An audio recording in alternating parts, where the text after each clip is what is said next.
My girlfriend called me saying, "Your golden brother impregnated me," and blamed me for not watching her because she always attracts other men. So I plotted revenge by promising support while secretly putting her things outside at night and locking her out. Hey Reddit! I'm a 29-year-old guy, and I need to get this story off my chest. At this point, the only one I trust anymore is my dog Scout. I picked him up from the shelter right after my fiancé and my best friend gifted me the ultimate double betrayal, wrapped up with a pregnancy test as the cherry on top.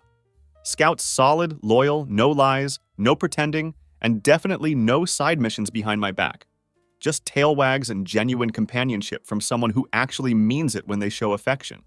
But before I tell you how he became my constant shadow and the best decision I made during this whole nightmare, let me walk you through exactly how I systematically dismantled the lives of the two people who thought they could destroy mine and get away with it. I work at a construction company where I've been employed for about 6 years now. It's a good job with decent pay, but the hours can be absolutely brutal, especially when you're trying to save up for major life events. I had been pulling doubles and picking up extra shifts for months, working myself to the bone because my fiancée Monica, who's 26, had been planning this elaborate wedding ever since we got engaged. She hasn't worked since the pandemic hit a couple of years ago, claiming she was focusing on healing and that getting a job would distract from her wedding vision and planning process. Whatever her reasoning was, I loved her completely.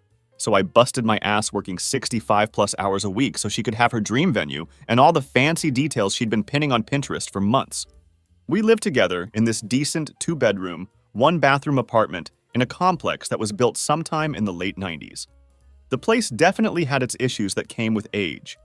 The dishwasher made this weird grinding noise every time we ran it.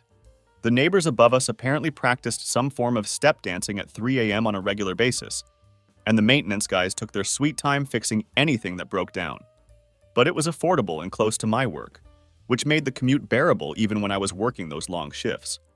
Monica had decorated the entire place with stuff from Target and HomeGoods, and I have to admit she was really good at making spaces feel cozy and welcoming.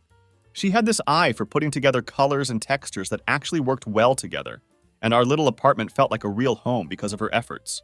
Then spring rolled around this year, and it wasn't just any ordinary spring weather. We got hit with the worst freaking heat wave I can remember in my entire life. Day after day of 105+ degree weather that just wouldn't break, with no relief in sight according to every weather forecast. Our AC unit was old, probably original to the building from when it was first constructed, and it had been making this concerning rattling noise for months whenever it kicked on. I kept meaning to call maintenance about it and get someone out to take a look. But between working all those extra shifts and Monica's constant wedding planning that required my input on everything from napkin colors to centerpiece heights, it honestly slipped my mind. That turned out to be a huge mistake because the unit finally decided to give up the ghost during the worst possible time. One minute, our AC was pumping out lukewarm air that was barely making a dent in the heat, and the next minute, there was absolutely nothing.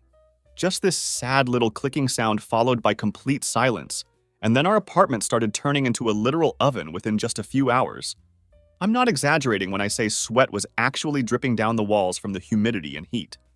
Our houseplant started wilting immediately, and the chocolate bars we kept in the pantry straight up melted into brown puddles. Even opening all the windows didn't provide any relief because there was no breeze outside, just hot, stagnant air that felt like breathing through a hairdryer.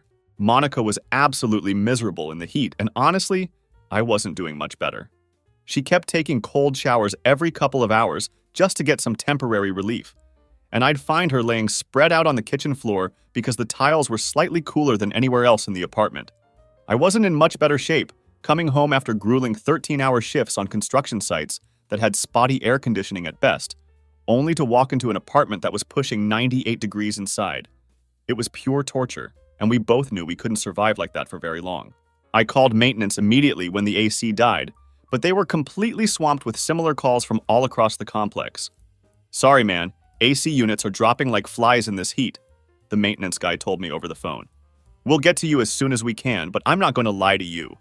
We're backed up pretty bad." 3 full days later, the HVAC technician finally managed to show up at our door. He took one look at our unit, shook his head, and delivered the news I was dreading. "Yeah, the cooling coil is completely shot," he said, wiping sweat from his forehead. "The part's going to take 6 to 8 days minimum to come in, maybe longer with everyone else dealing with the same problem. Just absolutely amazing timing. That night, I was complaining about our situation to my buddy Brandon over text. Brandon is 31, and I've known this guy since our college days. I always thought he was completely solid and trustworthy. We played intramural basketball together for 2 years. He was my roommate during both junior and senior year, and he was even the best man at my brother's wedding a few years back. He was one of those friends who usually hosted our fantasy football drafts every season, and we'd grab pizza and wings to watch games together most Sundays during football season. It was the kind of friendship where we could just hang out without needing to plan anything elaborate. Brandon had done really well for himself after graduation. He got into tech sales right out of college and was making good money at it. He married his college girlfriend Lisa pretty early on, and they'd managed to buy this nice house in the suburbs that was everything you'd want in a family home. Lisa works as a pediatric nurse, and she's honestly one of the sweetest people you could ever meet. She was always bringing homemade brownies or cookies to any gathering we had, constantly asking about everyone's families and remembering little details about people's lives. I always thought Brandon and Lisa had a really solid marriage and were genuinely happy together. But I guess you never really know what's going on behind closed doors with people, right? So I'm texting Brandon about our AC nightmare, describing how we're basically melting in our own apartment, and he calls me right away instead of just texting back. "Bro, you guys can crash at my place until it's fixed," he said without hesitation. "I've got central air running perfectly, and the guest room is all set up and ready to go." Lisa's actually visiting her folks down in Georgia for the week for some big family reunion thing, so the timing works out perfectly. I wasn't really feeling it, to be honest. I hate imposing on people because it makes me feel like a mooch. And while Brandon and I were definitely close friends, we'd never been the type to stay at each other's houses for extended periods. "Thanks, man, but we can probably just get a cheap motel room or something until our AC gets fixed," I told him. But he was persistent about it. "In this heat, every motel in the city is completely booked solid with people dealing with the exact same situation as you," he explained. Seriously, the guest room is just sitting there empty anyway. Lisa already made up the bed with fresh sheets before she left because her sister was supposed to visit, but she ended up canceling at the last minute. Everything's ready to go, and you'd actually be doing me a favor by keeping me company while Lisa's away. I was still hesitant about the whole arrangement because I really don't like feeling like I'm taking advantage of people's generosity. But when I mentioned Brandon's offer to Monica, she was immediately all over the idea. "Brandon's house with the pool and that amazing big kitchen? Hell yes," she said, getting more excited by the minute.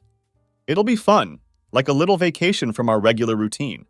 Plus, you can actually get some real sleep between your shifts instead of lying there in a puddle of your own sweat all night long." She definitely had a valid point there. I was already completely exhausted from all the overtime hours I'd been putting in, and the thought of trying to sleep in 95-plus-degree heat for an entire week wasn't exactly appealing. Plus, motel rates had absolutely skyrocketed because of the heat wave, with places charging double or triple their normal rates because they knew people were desperate. So we packed up some bags with enough clothes and essentials for what we thought would be about a week and headed over to Brandon's place. Brandon's house was really nice, exactly the kind of place you'd expect from someone who'd been successful in tech sales for several years. It was a 2-story house with a finished basement, and the central air was blasting beautifully cool air throughout every room. It felt like absolute heaven compared to the furnace our apartment had become. Brandon gave us the full grand tour, showing us around like he was genuinely excited to have us there. He showed us to the guest room, which had a king-size bed, an attached private bathroom, and everything else we could possibly need. "Mi casa es su casa," Brandon said, with a big grin as he finished showing us around. "The fridge is completely stocked, so help yourselves to anything you want. The Wi-Fi password is written on a sticky note on the refrigerator, and seriously, stay as long as you need to get this sorted out." Looking back now, I should have noticed how eager he seemed about the whole arrangement. There were definitely signs that something wasn't quite right, but I was too tired and too trusting to pick up on them at the time. Little things that should have raised red flags, like the way he kept emphasizing over and over that Lisa was going to be gone for the entire week. How he'd obviously cleaned the house absolutely spotlessly before we arrived, which wasn't really like him since he was usually pretty casual about housekeeping. The fact that there were brand new sheets on the guest bed that still had the creases from the package. But I was completely exhausted from working so many long shifts, and I trusted both of them completely, so I didn't think anything of it. The first couple of days seemed normal enough on the surface. I'd leave for work super early, usually around 5:30 in the morning, and wouldn't get home until around 9 or 10 at night because of all the overtime. When I'd finally drag myself through the door, Monica and Brandon would typically be in the living room together, watching some show on his massive smart TV or just chatting about whatever. Nothing seemed particularly off about their interactions, and I was honestly just grateful to collapse into that comfortable guest bed in the perfectly air-conditioned house. Brandon had been bringing home takeout for them during the day, which I thought was really considerate of him. Monica was helping keep the place clean and organized, which seemed like a fair way for her to contribute while we were staying there. It honestly seemed like a pretty decent arrangement for everyone involved. Brandon had this huge smart TV in the living room with every streaming service you could possibly imagine, and Monica was absolutely in heaven with all the entertainment options. At our place, we just had basic cable and a Hulu subscription, because that's all we could really afford, so she was like a kid in a candy store with all the shows and movies available to her. She kept talking about all the different series she was catching up on whenever I'd get home from work. Brandon showed me this awesome new series on Netflix that I never would have found on my own, she'd say enthusiastically. Or, Brandon and I started watching this really fascinating documentary about serial killers that's supposed to be incredible. It was always Brandon this and Brandon that when she'd tell me about her day, but I honestly didn't think much of it at the time. They were stuck in the house together all day while I was at work, so of course they'd be watching TV together and talking about what they were seeing. It made perfect sense that they'd develop some shared interests and inside jokes. Monica also seemed really into using Brandon's kitchen, which was honestly surprising to me. She was never much of a cook back at our place. We mostly survived on takeout or really simple stuff like spaghetti with jarred sauce or basic sandwiches. But suddenly, she was experimenting with all these elaborate recipes and cooking techniques that I'd never seen her attempt before. Brandon showed me how to make his mom's famous meatloaf recipe, she'd tell me proudly when I'd come home to the smell of something actually homemade. He walked me through the whole process step by step, and it turned out amazing. Again, I didn't think much of it at the time. I was just glad they were getting along so well and that she wasn't sitting around bored all day while I was at work. By the fourth day, though, I started noticing something really weird about Brandon's behavior. This dude used to hit the gym every single morning without fail. It was like a religious ritual for him. He played in a weekend basketball league, was always posting on Instagram from different restaurants and bars around town, and generally had a pretty active social life. He was constantly posting photos from the golf course, hanging out with coworkers, or trying new places around the city. But now, all of a sudden, he'd become the world's biggest homebody. He was working from home every single day, which wasn't totally unusual since his job allowed for remote work, but he literally never left the house for anything. Not even to grab the mail from the mailbox at the end of his driveway or to run basic errands. I thought it was kind of strange, but I figured maybe he was just being a really good host and didn't want to leave Monica alone in his house all day. That would make sense, right? It would be pretty awkward to leave your friend's fiancée by herself in your house while you went about your normal routine. So I convinced myself that he was just being considerate and responsible.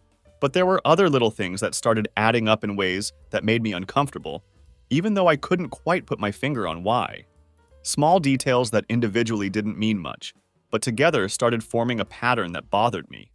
The way Monica would always be freshly showered with her hair done and makeup applied when I got home from work, even though she'd supposedly been lounging around the house all day. How Brandon would sometimes be awkward around me in ways that seemed forced, overly friendly and talkative one minute, then distant and distracted the next, like he couldn't decide how to act normally.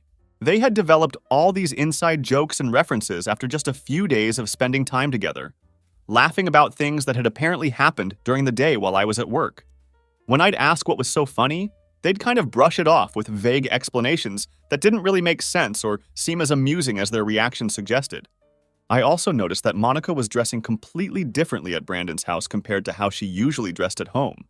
At our apartment, she typically lounged around in old sweatpants and one of my oversized t-shirts, looking comfortable and relaxed.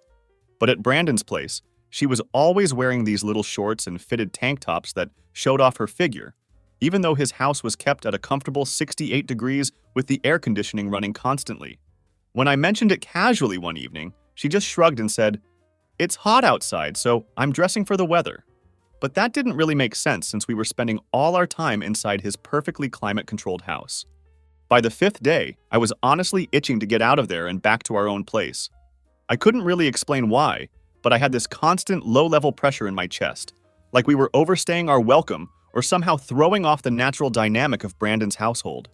Something was nagging at me to leave, even though I couldn't identify what specifically was bothering me. I wasn't comfortable anymore, and my gut instinct was starting to whisper that something wasn't right about the whole situation.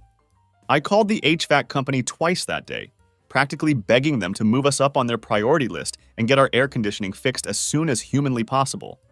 I told Monica that I was just feeling bad about imposing on Brandon's generosity for so long, but the truth was that my intuition had already started sounding alarm bells, even if I wasn't consciously aware of what they were warning me about. Each time I called the HVAC company, they gave me the same frustrating response. "Still waiting on the supplier, sir," they'd tell me apologetically. "This heat wave's got everyone backed up with orders and repairs. We're doing everything we can to get parts in as quickly as possible." Meanwhile, I was working those brutal double shifts with a very specific purpose in mind. Monica had her heart absolutely set on this one particular reception venue for our wedding, and it required a $7,000 deposit to secure the booking. The venue was one of those converted warehouse spaces downtown with exposed brick walls and hanging Edison bulbs everywhere. Very trendy, very Instagram-worthy, and very expensive. It was exactly the kind of place that would make all her friends jealous and give her the perfect backdrop for wedding photos that she could post on social media for years to come. I had been planning to surprise her with it as a romantic gesture. I had it all worked out in my head.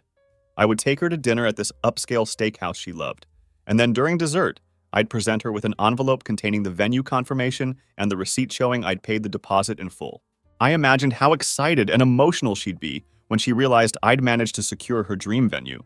She'd probably start crying right there in the restaurant and make a scene in the best possible way. Maybe she'd post about it immediately on Instagram with a million heart emojis and tags about how lucky she was to have such an amazing fiancé. The whole scenario played out perfectly in my mind, and it was what kept me motivated during those grueling 13-hour workdays in the blazing heat. By the end of that week, we finally got the call from the HVAC technician that our apartment was ready. The new cooling coil had been installed, the system had been recharged with refrigerant, and our air conditioning was blasting beautiful, ice-cold air again. We packed up all our belongings and prepared to head home. As we were loading our bags into the car and saying our goodbyes, Monica gave Brandon this incredibly long, lingering hug that immediately struck me as way too intimate for a simple, thanks for the hospitality kind of gesture. It lasted way longer than any normal friendly hug should, and there was something about the way they held each other that just felt completely inappropriate and off-putting. On the drive back to our apartment, I couldn't shake the weird feeling I'd gotten from witnessing that hug, so I decided to ask her about it directly. "What was that about back there?" That hug seemed a bit much for just saying thank you to a friend. She laughed it off in that dismissive way people do when they're trying to make you feel like you're being ridiculous. "He was just being nice and letting us stay at his place for free," she said with a shrug. "Don't be weird about it. It was just a normal thank you hug." I wanted to believe her explanation, so I tried to let it go and push the uncomfortable feeling aside. I even decided to give Brandon a meaningful gift as a way of expressing my genuine gratitude for his help during our crisis. I had this limited edition watch that I'd been holding onto for a special occasion, something that had real sentimental value to me. I gave it to him the next day and told him how much I appreciated everything he'd done for us during that difficult week. After that, life seemed to go back to our normal routine, or at least what I thought was normal at the time. Monica seemed a bit distant and distracted, but I figured she was probably just coming down from the novelty and excitement of staying somewhere different for a week. Going back to our regular apartment after experiencing Brandon's spacious house with all its amenities was probably a bit of an adjustment. She had gotten used to having that huge kitchen, the pool, and all those streaming services, so I could understand if she felt a little deflated being back in our more modest living situation. Monica did start texting a lot more frequently than usual, but that wasn't particularly alarming since she'd always been pretty active on social media and was constantly chatting with various friends throughout the day. She also began taking a lot of shopping trips with her girlfriends, which was pretty typical behavior for her. The only thing that struck me as slightly odd was that she'd come home with surprisingly few shopping bags, considering she'd supposedly been out for hours at a time. But again, I didn't think too much about it because I was still completely focused on working as many hours as possible to save up money. I was finally getting close to having that $7,000 deposit saved up, and I was planning to surprise Monica with the venue booking that upcoming weekend.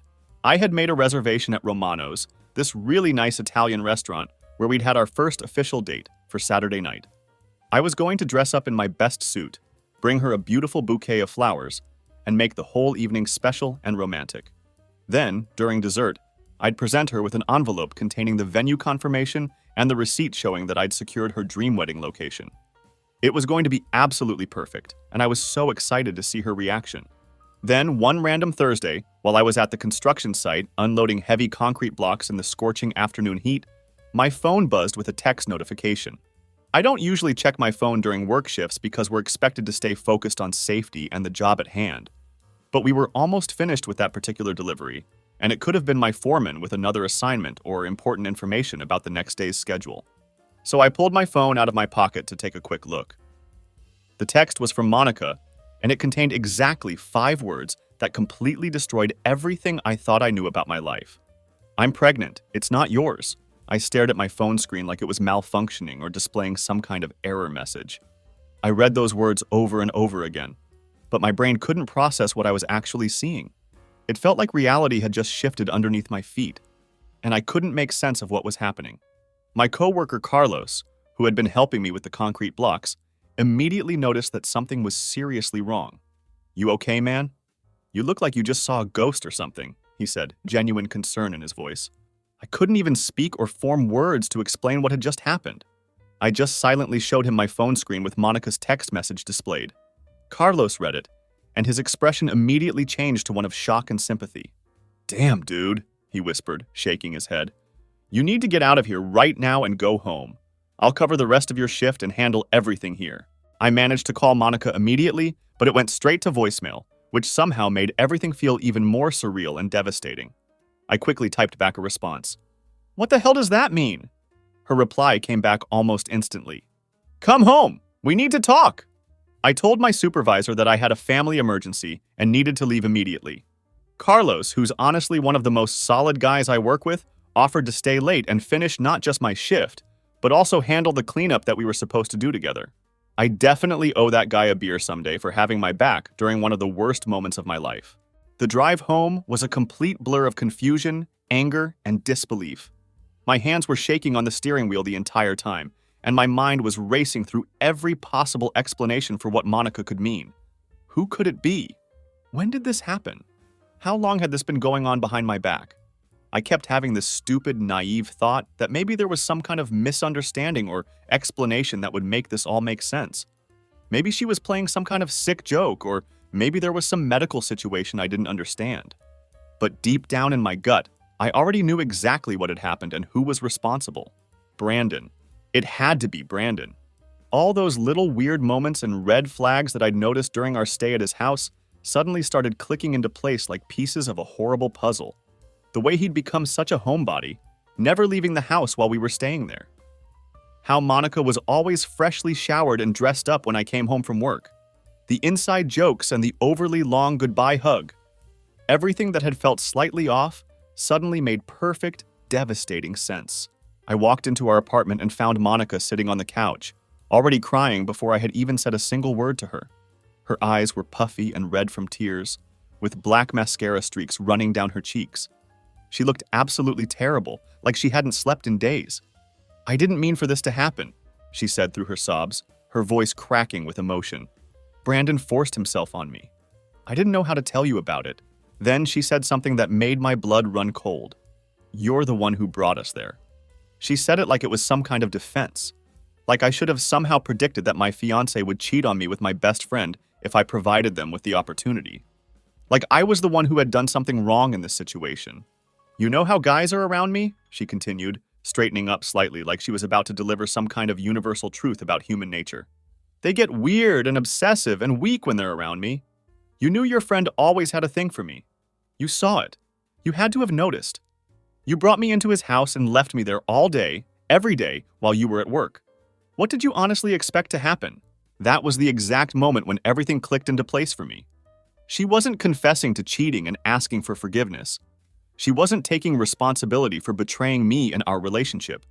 She was actually blaming me for her affair, for the pregnancy, for everything that had happened.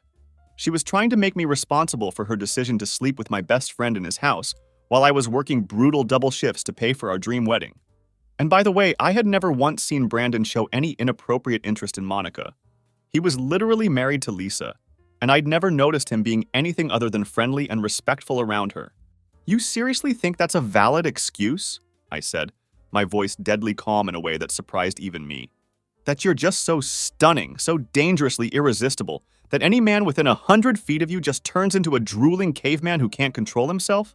What are you, Scarlett Johansson? Please. Her eyes didn't even flinch when I said that. She actually believed every word of what she was saying. She genuinely thought that her being attractive somehow absolved her of responsibility for cheating on me. You basically set me up, she continued, like I had handed her a loaded gun and dared her to pull the trigger. You knew how he looked at me, and you just didn't want to admit it to yourself. I let out the smallest laugh, but it was cold and sharp, without any humor in it whatsoever. Right. So you being faithful to our relationship wasn't your job? It was mine, I said. Got it. I should have scheduled your loyalty between my double shifts at the construction site, right? Maybe I should have hired a chaperone to make sure you didn't accidentally fall onto my best friend's dick. I stared at her for a long moment, letting the full weight of her betrayal and her pathetic attempts to justify it really sink in. Then I said, when?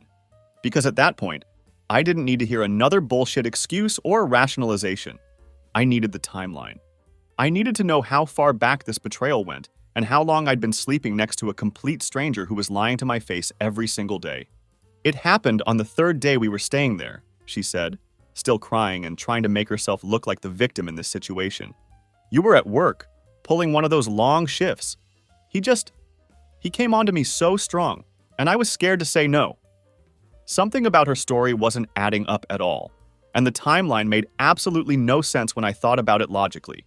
If what she claimed had happened on the third day of our stay at Brandon's house, and she was already confirming a pregnancy now, the math was completely wrong.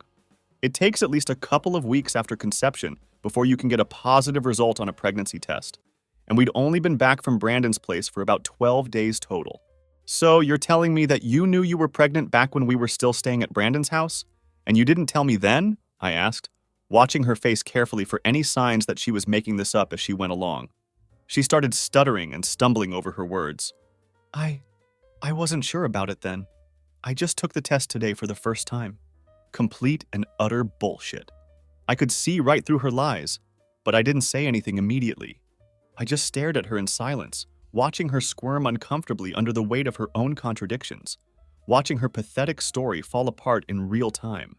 I'm going to ask you one time, and I want a straight answer, I said, my voice still maintaining that eerily calm tone that seemed to be coming from somewhere deep inside me. Is Brandon the only one you've been sleeping with behind my back? Her eyes widened, like she was shocked that I would even ask such a question. What? Yes, of course. It was just that one time with him. I swear on my life. More lies. I could feel it in my bones, but honestly, did it even matter at that point, whether it was 1 time or 10 times or 50 times?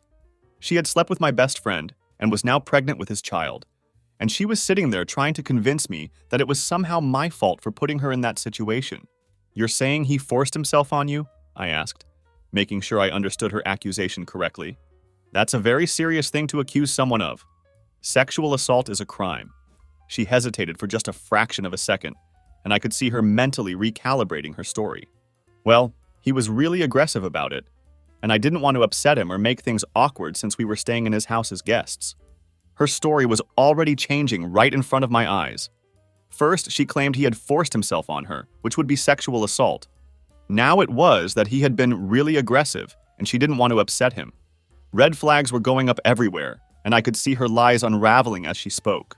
So you're telling me that my friend of over 12 years, who's never had so much as a parking ticket in his entire life, sexually assaulted you in his own house? I said. And your response to being assaulted was to continue staying in his house for several more days, to continue watching TV with him every night, to cook meals with him, and to laugh and joke around with him like nothing had happened. She buried her face in her hands like she couldn't bear to look at me anymore. You don't understand. It's complicated, she mumbled through her fingers. No, it's actually very simple, I replied. You're lying to me. You're sitting there making up stories and changing your version of events because you got caught." Her head snapped up and she looked directly at me with tear-filled eyes. "I'm not lying. Why would I lie about something like this?" "Because the truth is even worse than what you're admitting," I said. "You weren't assaulted by Brandon. You had a full-blown affair with him, and now you're pregnant with his baby. And instead of taking responsibility for what you did, you're trying to make it my fault somehow, like I'm the one who betrayed our relationship." She started sobbing even harder, her whole body shaking with the force of her tears. "That's not true. I love you. Why would I throw everything away for Brandon of all people?" "That's exactly what I'd like to know," I said. "But you're the only one who can answer that question." She kept sobbing uncontrollably, but I didn't yell at her, didn't throw anything, didn't lose my temper. I just calmly walked out of the apartment and sat in my car in the parking lot for about 3 hours, trying to process everything that had just happened and figure out what I was going to do next. While I was sitting in my car trying to wrap my head around this nightmare, I started making phone calls to systematically cancel everything we had planned for the wedding. All those deposits I'd been working my ass off to save up for were about to go down the drain, but I didn't care anymore. There wasn't going to be a wedding, so there was no point in keeping any of these arrangements. First, I called the venue, that expensive converted warehouse space that Monica had her heart set on. "I'm sorry to inform you that we won't be needing the reception space after all," I told the coordinator when she answered.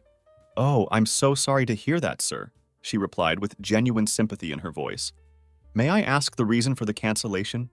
Is there anything we can do to help with rescheduling?" "Change of plans," I said, which had to be the understatement of the century. "It's a permanent cancellation." Then I started working my way down the list, calling the caterer, the photographer, the DJ, and the florist.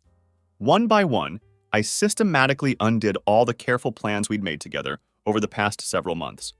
Some of them had hefty cancellation fees that would cost me hundreds or even thousands of dollars. But I honestly didn't care about the money at that point. The money was going to be gone either way, and at least this way, I wouldn't have to see their services being used for a wedding that was built entirely on lies and betrayal. The whole time I was making these calls and destroying our wedding plans, Monica was absolutely blowing up my phone with text messages and phone calls. My phone was buzzing constantly with notifications, but I ignored every single one of them. I turned my phone to silent mode and just kept working my way down the vendor list, crossing each one off as I canceled their services. When I finally went back inside the apartment several hours later, Monica was still sitting in exactly the same spot on the couch, like she hadn't moved a muscle the entire time I was gone. Her makeup was completely destroyed now, with black mascara streaks covering most of her face. Her eyes were red and swollen from hours of crying, and she looked up at me with this weird, hopeful expression when I walked through the door. Like maybe she thought I'd spent those hours in the car deciding to forgive her and pretend that everything was fine. "I'm going to stay at a motel tonight," I announced matter-of-factly. "You should figure out where you're going to live, because this arrangement isn't going to work anymore." "What?" she gasped, like she couldn't believe what she was hearing. "You're kicking me out?" "Kevin, please, we can work through this together. People overcome infidelity all the time." "There's no we anymore," I said firmly. "There's you, there's your baby, and there's Brandon. I'm completely out of this equation." "But I love you," she wailed, her voice getting higher and more desperate. "It was just a mistake. Brandon took advantage of me when I was vulnerable." I just looked at her without any emotion on my face. "Pack your stuff. I want you completely gone by this weekend." "You can't do this to me," she protested. "We're engaged. This is my home too." "Actually, it's not your home," I corrected her. "Your name isn't on the lease, and you don't pay any rent or utilities. You're essentially a guest here, and I'm telling you that it's time to leave." "Where am I supposed to go?" she demanded, like this was somehow my problem to solve. "I don't have any money saved up." And whose fault was that exactly? She'd been perfectly capable of working for the past 2 years, but she'd chosen not to get a job because she wanted to focus on wedding planning and healing. Now suddenly, her lack of income and savings was supposed to be my responsibility. "I suggest you call your parents or one of your friends for help," I said. "Or hey, maybe Brandon will take you in. He seems to really enjoy having you around his house." She started crying again, but this time it seemed more manipulative than genuine. "You're being so cruel to me. This isn't like you at all." "You're absolutely right. This isn't like me," I agreed. "But finding out that my fiancé cheated on me with my best friend and is now pregnant with his child isn't like you either. Or at least, I didn't think it was. I guess we were both wrong about each other. I grabbed some clothes, my laptop, and my basic toiletries, then headed for the door. Don't change the locks while I'm gone, I warned her. I'll be back tomorrow to check on things and make sure you're packing. So that's it? She sobbed dramatically. You're just throwing away 4 years of our relationship over one mistake? I turned back to look at her one final time. Hell yeah, I am, I said. Then I walked out and didn't look back. I spent that night in a Holiday Inn that smelled like disinfectant and stale cigarette smoke, lying on scratchy sheets and staring at the popcorn ceiling. I couldn't sleep much at all, maybe getting 2 or 3 hours of restless sleep total. I kept replaying everything that had happened over and over in my head, looking for signs and red flags that I might have missed along the way. Now that I knew what to look for, there were plenty of warning signs that I'd been too blind or too trusting to notice at the time. The way Monica was always freshly showered and perfectly put together when I came home from work. The inside jokes and references that she and Brandon had developed after just a few days. The whispering conversations I'd sometimes catch the tail end of when I'd walk into the kitchen. All of it had been pointing to one obvious conclusion, and I'd been too naive and trusting to see what was happening right under my nose. The next day, after spending a terrible night in that cheap motel room, I decided it was time to confront Brandon directly and get his side of the story. I drove over to his house and waited in my car across the street until I saw him coming out his front door. I walked right up to him, completely calm and composed, and said, "Monica's pregnant, and she says it's yours. Congratulations." His facial expression did this weird thing that I'll never forget. It wasn't shock, it wasn't shame, and it definitely wasn't denial. It was just pure annoyance, like I'd interrupted his perfectly good day with some bullshit drama that he didn't want to deal with. "You needed a place to stay, and I let you crash at my house out of the goodness of my heart," he said with obvious irritation in his voice. "And now you're standing here throwing these crazy accusations at me? Seriously?" There was absolutely zero shame in his response.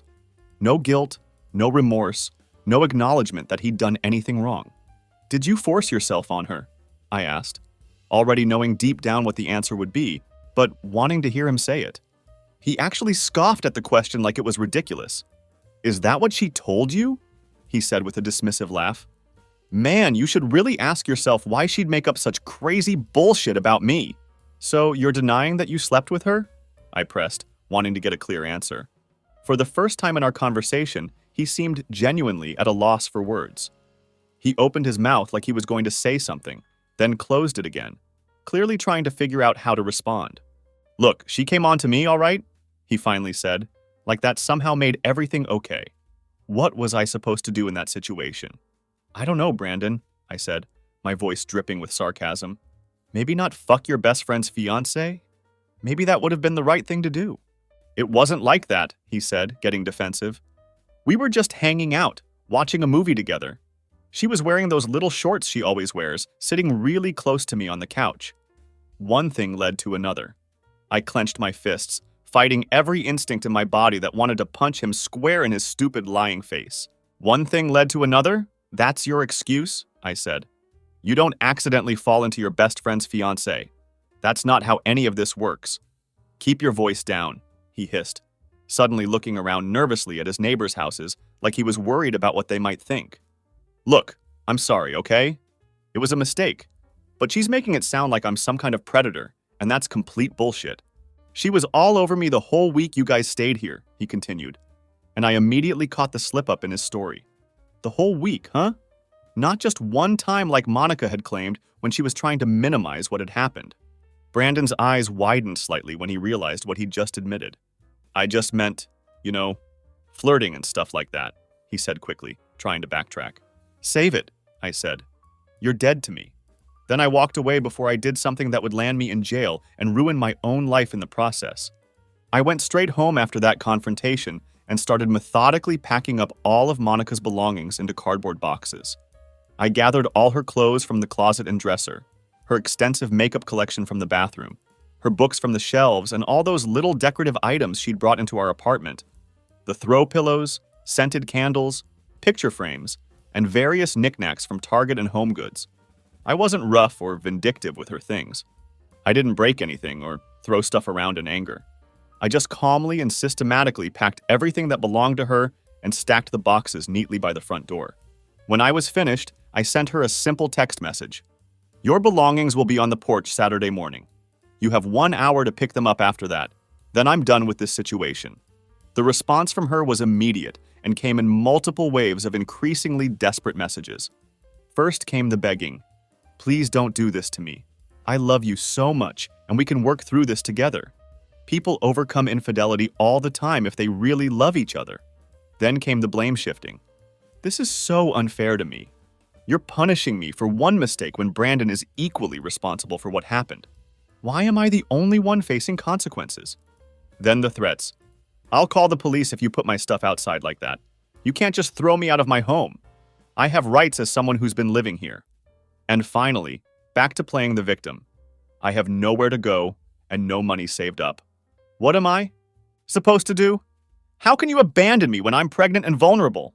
I blocked her number after reading all of her messages and continued with my packing.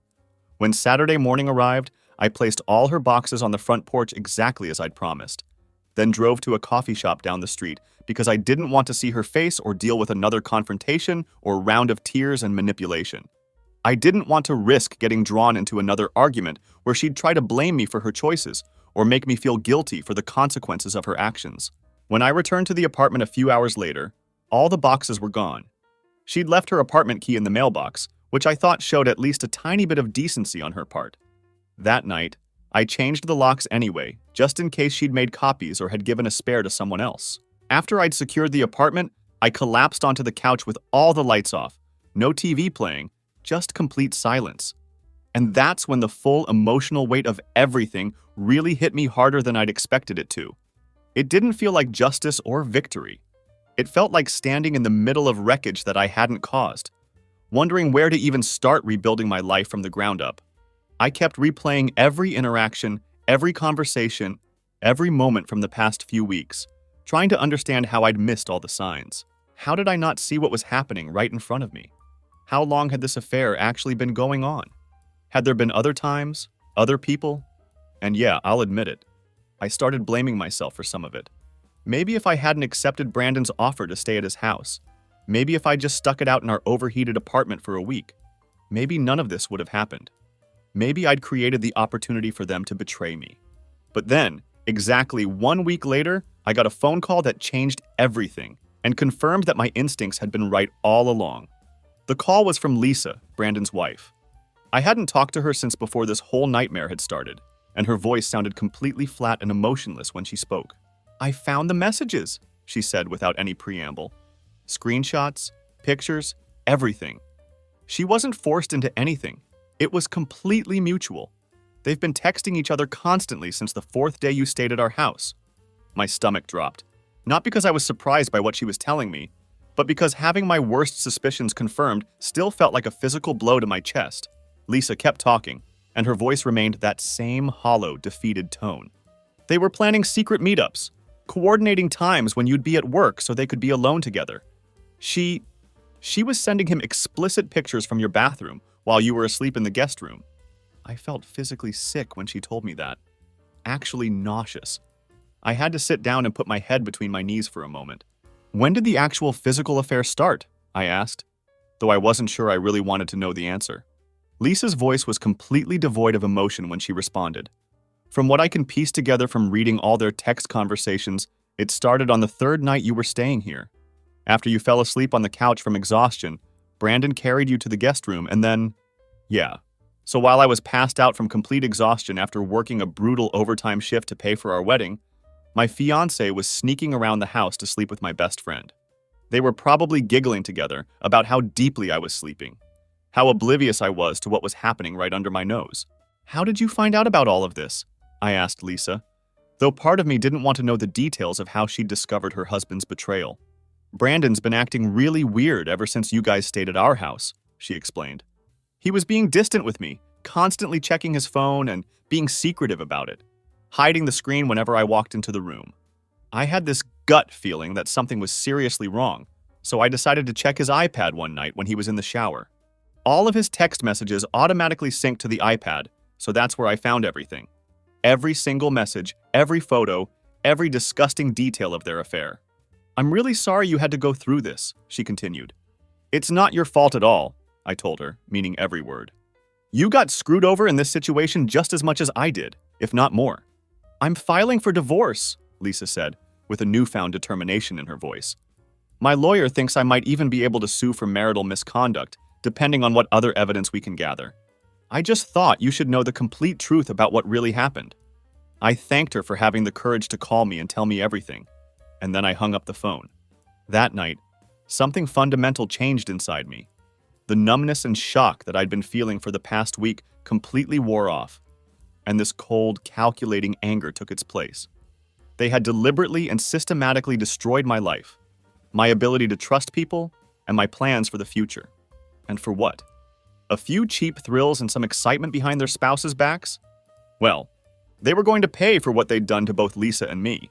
Both of them were going to face serious consequences for their actions. I started with careful information gathering, and Lisa turned out to be an absolute goldmine of evidence. She was hurt and furious and more than willing to help me expose Brandon's lies and destroy his reputation. She forwarded me all the screenshots of their text conversations, the explicit pictures that Monica had sent him, and every piece of evidence she'd found on his devices. It was disgusting and painful to look at, but it was absolutely necessary for what I was planning to do to them. The text conversations were particularly eye-opening, and not just because of the explicit sexual content. What really got to me was the casual, almost mocking way they talked about deceiving Lisa and me. They had inside jokes about how oblivious and trusting we both were. Monica complained constantly in the messages about how I was always working and never around to pay attention to her, while simultaneously talking about spending the money I was earning on her dream wedding. Brandon promised repeatedly to take care of her financially once they figured out how to break the news to Lisa and me without completely destroying their lives in the process. The most sickening part was that they had actually been plotting to tell us the truth after our wedding ceremony. Their plan was to let me pay for this huge, expensive celebration, let me spend months working overtime to afford her dream venue and all the details she wanted, and then drop the bomb that she was leaving me for Brandon right after we'd made it official. The pregnancy had just accelerated their timeline and forced their hand earlier than they'd originally planned.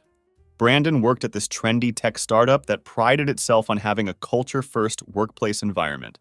They were very image-conscious and marketed themselves as a company with strong values and ethical standards. I knew Brandon's boss from a company party I'd attended with him once. He seemed like a decent guy, a family man with conservative values who took the company's reputation very seriously. I set up a completely new email address and carefully composed a professional message to Brandon's supervisor. I attached select screenshots of Brandon's text conversations with Monica, specifically choosing the ones where he was bragging about cheating on his wife with his friend's fiancée. I made sure to include only messages that had been sent during normal work hours, clearly showing that he was supposed to be working from home but was actually planning hookups and conducting an affair instead. I believe your company's stated values would not align with this kind of behavior from one of your employees, I wrote in the email. I thought you should be aware of the character and integrity of the man who is representing your organization to clients and the public. Then I hit send. That was phase 1 of my plan. Phase 2 was more direct and involved Brandon's financial situation. Thanks to information from Lisa, I knew that Brandon had been hiding money from her in a secret bank account that she didn't know existed. He'd been planning to use that hidden money to buy himself a vintage Mustang without telling his wife about the purchase or the account. This was exactly the kind of shady financial behavior that would look absolutely terrible in divorce proceedings and could seriously hurt his case. Lisa's divorce lawyer was extremely interested in this information when I connected them and provided everything I knew about Brandon's secret financial dealings. That hidden account suddenly became Exhibit A in their divorce case, and it was going to cost Brandon dearly when the court found out he'd been hiding marital assets. For Monica, my approach was completely different. I didn't want to destroy her life in the same way I was going after Brandon. She was already doing a pretty good job of ruining things for herself without any help from me. I just wanted her completely gone from my life and to make sure she couldn't manipulate the narrative about what had happened. But there was one significant loose end that I needed to tie up: our shared group of friends. I knew Monica well enough to understand that she'd be spinning some elaborate bullshit story to anyone who would listen. Now that our wedding had been suddenly canceled, she'd probably be telling people that I had kicked her out when she was vulnerable and pregnant, that I had abandoned her in her time of need, or that I was being unreasonable and cruel about some minor mistake. I couldn't let that false narrative stand without challenge. So I created a private group chat with the 8 closest mutual friends we had, people who had been invited to our wedding and who would definitely be hearing Monica's version of events. I didn't make any dramatic accusations or emotional appeals. I just presented the facts in a clear, straightforward way. "Hey everyone, I know Monica has probably reached out to some of you about our situation," I wrote. "Before you hear only her side of the story, I thought you should know what actually happened." Then I laid out everything: the timeline of events, the text message evidence, the pregnancy announcement, Monica's lies about being forced, and the truth that Lisa had discovered about the planned affair. I didn't ask anyone to pick sides or cut Monica out of their lives. I didn't have to. The evidence spoke for itself, and I trusted our friends to draw their own conclusions. Within just a few days, I started hearing through the grapevine that Monica was complaining bitterly about how everyone had suddenly abandoned her and stopped responding to her calls and messages. Good. Actions have consequences, and she was finally starting to face some of them. But I wasn't done with Brandon yet. Not by a long shot. 2 weeks after I'd sent that carefully crafted email to Brandon's boss, Lisa called me with an update that brought a hint of satisfaction to her voice. "Brandon got put on probation at work," she told me. "Something about conduct unbecoming of an employee and misuse of work-from-home privileges. He's absolutely freaking out about it and thinks I had something to do with getting him in trouble." I pretended to be surprised by this news. "Really? That's very interesting timing," I said, trying to keep the satisfaction out of my voice. "Yeah, he's been ranting and raving around the house about how unfair it is and how someone must have it out for him," Lisa continued. Meanwhile, Monica's brilliant plan to secure her future with Brandon had backfired in the most spectacular way possible. It turned out that Brandon wanted absolutely nothing to do with her or the baby she was carrying. He wouldn't return her phone calls, had blocked her on all social media platforms, and was completely ignoring her attempts to contact him. It seemed that he wasn't actually interested in playing daddy to another man's child, which came as a big surprise to absolutely no one except Monica. I found out through our mutual friend group that Monica was now frantically backpedaling on her story and telling people that maybe the baby was mine after all. She was desperately trying to get back in touch with me, probably hoping I'd take her back and help raise Brandon's child. Too little, too late, sweetheart. Brandon's problems at work were just the beginning of his troubles. His probation meant that he could no longer work from home and had to be in the office from 9 to 5 every single day under close supervision. This completely killed his side hustle, some drop-shipping business he'd been running during work hours when he was supposed to be focusing on his actual job. I heard from Lisa that his income took a serious hit when he couldn't maintain his secondary income stream anymore. Then came the divorce proceedings, and Lisa's lawyer turned out to be absolutely brutal in the best possible way. Using all the evidence of Brandon's infidelity and the discovery of his hidden bank account, they went after everything he had. Brandon was looking at losing the house, giving up half of his retirement savings, and paying significant alimony to Lisa for years to come. But I still wasn't satisfied with the level of consequences he was facing. This guy had been my friend for over a decade. I had trusted him completely, and he had repaid that trust by fucking my fiancée in his house while I was working overtime to pay for a wedding that would never happen. He deserved much more than just a divorce and some work problems. So I decided to go nuclear on his future plans. Brandon had always talked about his dream of opening his own business someday, specifically a sports bar with a unique concept where all the tables would have built-in beer taps so customers could pour their own drinks and get charged by the ounce. He'd been working on this idea for years, had even secured some preliminary investors who were interested in funding the concept, and was actively looking for the right location to make his dream a reality. Here's where it gets interesting. One of those potential investors happened to be my cousin's husband, who had money to put into small business ventures. Small world, right? So I made sure that my cousin's husband received a very detailed anonymous email with all the information about Brandon's true character. How he had cheated on his wife with his best friend's fiancée, how he lied and manipulated people, how completely untrustworthy and lacking in integrity he really was. "Would you really want to go into business with someone like this?" the email concluded. "Can you trust someone who would betray his closest friends and his own wife to be honest and ethical in business dealings?" The investment group pulled out of Brandon's project within a week of receiving that email. His dream business died before it could even get off the ground. Throughout all of this systematic destruction of their lives, I maintained complete radio silence with both Monica and Brandon.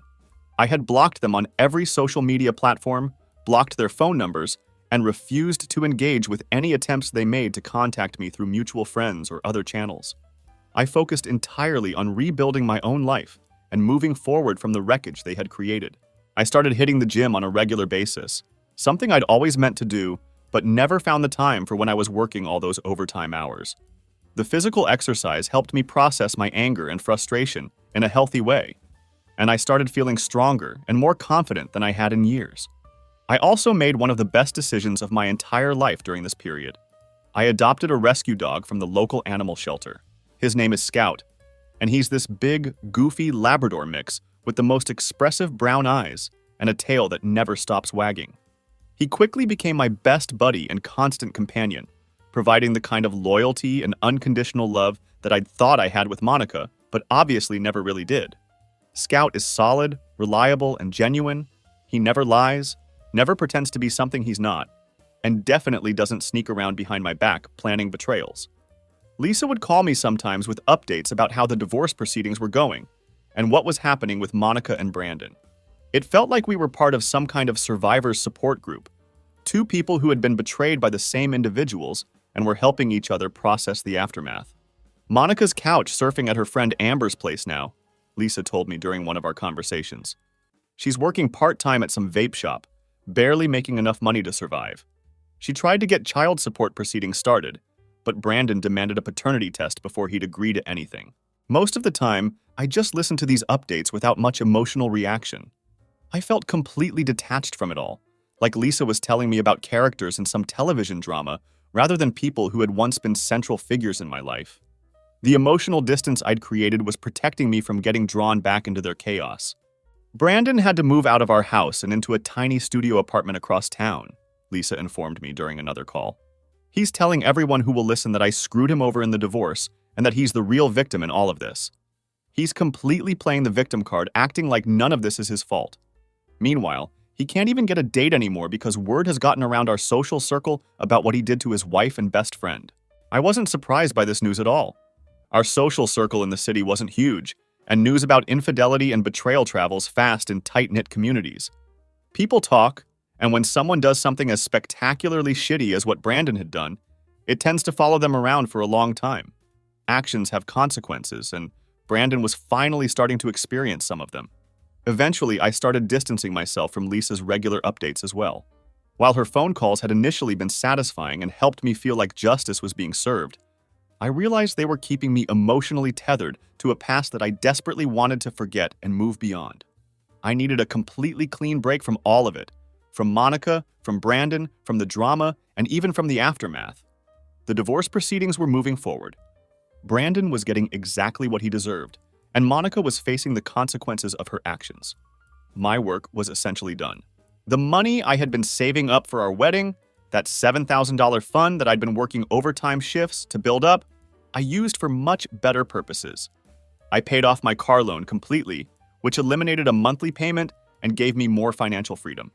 I also upgraded the HVAC system in my apartment with top-of-the-line equipment, which was pretty ironic considering how this whole nightmare had started with our air conditioning breaking down. And I booked myself a solo trip to New Zealand, something I'd always wanted to do, but Monica had never been interested in because she thought it was too far away and too expensive. Scout turned out to be absolutely the best decision I'd made in years. He's loyal, affectionate, and always genuinely happy to see me when I come home from work, no matter how long my day has been. He never judges me, never lies to me, and never sneaks around behind my back planning betrayals with my friends.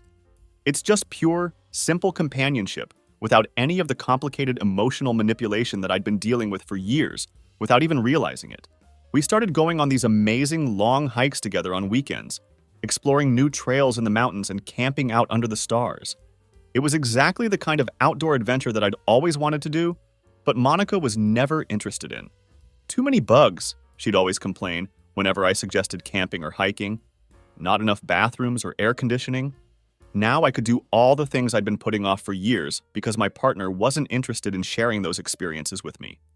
About 4 months after everything had completely blown up and my life had been turned upside down, I had an unexpected encounter that really drove home how far both Monica and I had come since the breakup. I was doing my regular grocery shopping at the supermarket near my apartment, just picking up the usual essentials, when I turned the corner near the produce section, and there she was. Monica was standing there squinting at the apples like one of them had personally offended her or owed her money. She looked absolutely terrible. She was wearing wrinkled sweatpants and an oversized hoodie. Her hair was pulled back in a messy bun that looked like she hadn't washed it in days, and she had dark circles under her eyes that made her look exhausted and worn down. The baby bump was clearly visible now, pushing against her loose clothing in a way that she couldn't hide or ignore. When she spotted me standing there, her entire face lit up like she was seeing some kind of savior or long-lost friend. "Kevin!" she said, her voice breathless with excitement and relief, like I was the answer to all her problems and prayers. I didn't even slow down my walking pace or acknowledge her greeting. I just continued moving through the store like I hadn't seen her at all. "I've been trying to reach you for months," she said desperately, actually grabbing my arm to stop me from walking away. "I've been calling and texting and sending messages through friends." I looked down at her hand on my arm, then back up at her face with absolutely no emotion in my expression. "I blocked you for a very good reason," I said calmly. "Multiple good reasons, actually. That should have been the end of our interaction, but Monica was clearly desperate enough to launch into full-scale manipulation mode. She started talking rapidly about how Brandon had completely abandoned her, how she had no one left in her life to help her, how sorry she was for everything that had happened, and how much she still loved me. It was the same old song and dance that she'd tried before, just with added desperation because her situation had gotten so much worse. She even tried to pull out the old, "maybe the baby is yours after all" Hail Mary pass, which was so pathetic that I actually laughed out loud in her face. "You specifically told me it wasn't mine. The timing makes it completely impossible for it to be mine. But good try," I said. "Points for creativity, though. For..." Her eyes started welling up with tears like that emotional manipulation had worked on me in the past, and might still work now. "It was just a mistake," she said, her voice cracking with fake emotion. "Everyone makes mistakes. Can't you forgive me?" That's when I hit her with the truth that I'd been holding back for months. "No, Monica. What you did wasn't a mistake," I said, my voice cold and matter-of-fact. "What you did was make a choice. Actually, it was a whole series of choices, one after another, over the course of several days. You chose to flirt with Brandon. You chose to send him pictures. You chose to sneak around behind my back. You chose to sleep with him. You chose to lie to me about it. Those weren't mistakes. They were deliberate decisions. Then I walked away and left my shopping cart behind because I couldn't stand to finish my grocery shopping next to the ghost of all that betrayal and manipulation. The entire encounter left me feeling disgusted and reminded me why I'd cut her out of my life so completely. Later that night, a new phone number started sending me text messages, and I immediately knew it was Monica again, trying to contact me from a different phone. This time, the messages were all in capital letters and filled with rage instead of the fake sadness and manipulation she'd tried at the grocery store. She was blaming me for ruining her life, claiming that I had gotten Brandon fired from his job, accusing me of turning all our mutual friends against her, and generally making me responsible for every bad thing that had happened to her since our breakup. And you know what? She wasn't wrong about most of it. I had deliberately and systematically destroyed both of their lives in revenge for what they'd done to me. I had gotten Brandon in trouble at work by exposing his affair to his boss. I had helped Lisa's divorce lawyer by providing evidence of Brandon's hidden assets. I had sabotaged Brandon's business dreams by anonymously contacting his potential investors. I had exposed Monica's lies to our entire friend group. And if I had the chance to do it all over again, I would do it twice as hard and twice as thoroughly. Last I heard through the grapevine, Brandon is completely unemployed and has been forced to move back in with his parents in their basement like he's a teenager again. Monica is back in her hometown working behind the counter at a vape shop, trying to raise a baby that Brandon won't even acknowledge as his own child. They completely wrecked their own lives through their selfish choices and betrayals. I just made sure that the wreckage was public and that there were real consequences for their actions. Now I live in peace and contentment with Scout, who turned out to be the most loyal and trustworthy companion I could have asked for. It turns out that revenge doesn't always need to be dramatic or explosive like you see in movies. Sometimes the most effective revenge looks like complete silence, maintaining your dignity and investing in a top-tier HVAC system so you never have to depend on anyone else's hospitality again.